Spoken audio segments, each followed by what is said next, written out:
everyone, it's LJ, it's the weekend, and this is a video response to Miko's 800 subscribers contest. Miko is in the vinyl corner over in, where is he? Montana and California. Starts with an F. Frankfurt, Finland. That's where Miko's at.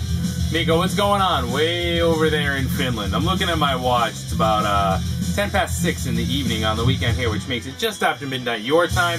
None of that matters, but what does matter is 800 subscribers. Good night, boy. That is a ton of subscribers, which just means you're doing something right.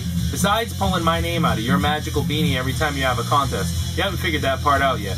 We'll get there, though. It's all good. So Miko's idea was really a cool one, and I don't know if it's been tackled before. It was autographed vinyl. Not just show what you have, because not everybody has some.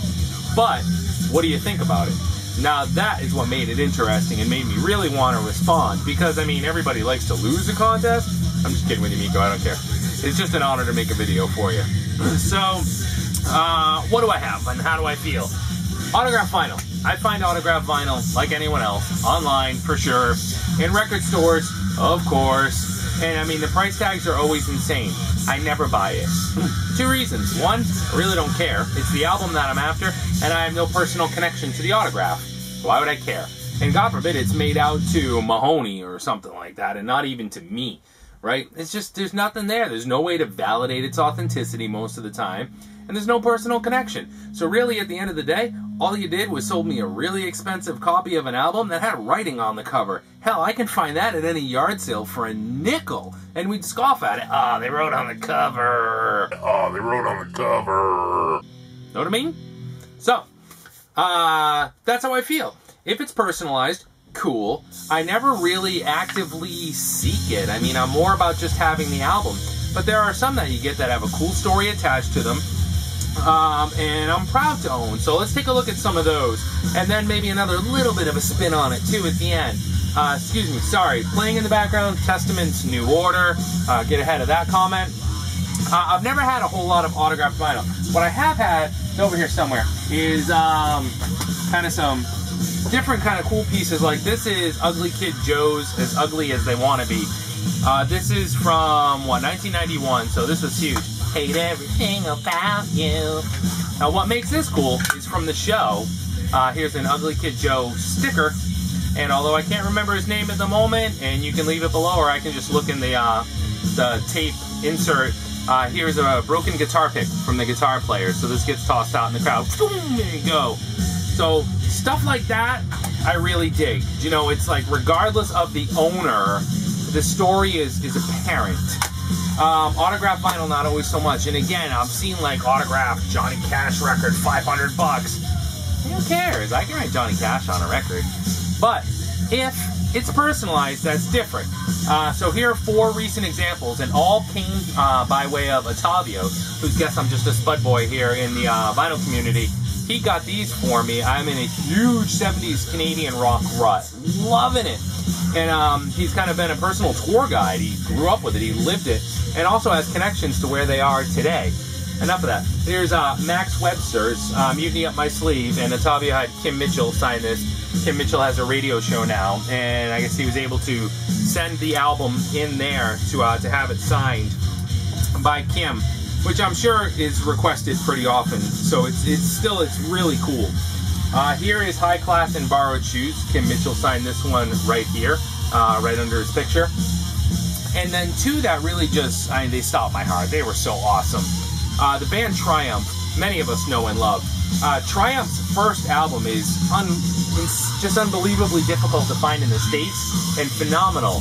So Otavio has this signed as well. And it's on Attic Records, which is just ramps up the cool factor. And here's album number 2, Rock and Roll Machine. This one's a little easier to find stateside. What made this so cool is you can see the autographs here. Rick Emmett, Mike Levine, and down here is Gil. So not only are they personalized to LJ, that ramps up the cool factor enough, right? Because permanently these are my records to LJ. That probably destroyed the value.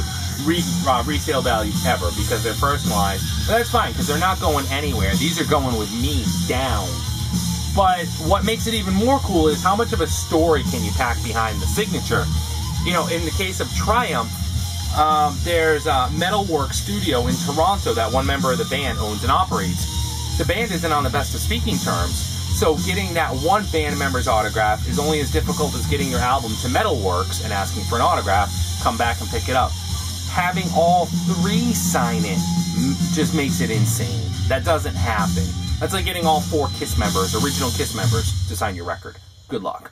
It just so happened, and Ottavio didn't even know this when he sent them down, the other two were in town. I believe they were accepting some kind of award in Toronto.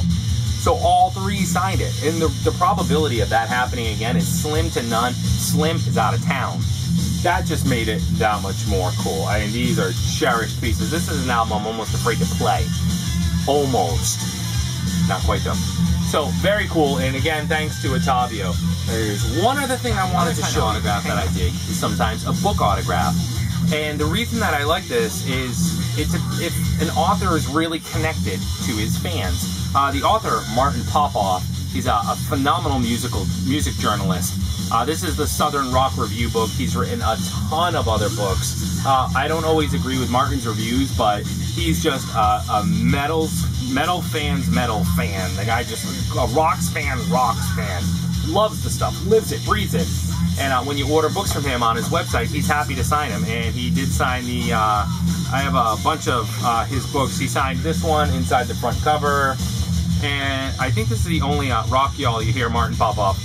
And made to me personally. So it really just, it amplifies the experience. You know, and I've seen bands live. I've told the story of meeting Suicidal Tendencies. They all signed the inside of my hat. I lost that hat decades ago. Stuff like that. So if there's a personal story behind it, if you can obtain the autograph or obtain it through someone and it's made to you and it's under a different kind of circumstance, you know, that makes it pretty cool and I definitely dig it. But as far as ever buying anything commercially online in a record store that's been autographed, if it's been made out to somebody else, absolutely not. And even if it's just signed just with the artist's name, I struggle with the credibility there. So I guess, long story short, I have mixed feelings on autographed vinyl, but what I don't have mixed feelings on is Miko. Miko, congratulations on the 800 subs, because I know you love it so much. There's a deer hat for you, buddy. Here's to another 800 more. Miko, keep them coming. There's only one way to go for you, my brother, and that is up. Take care, vinyl community. Hope everybody had a killer weekend. Talk to y'all soon. Later.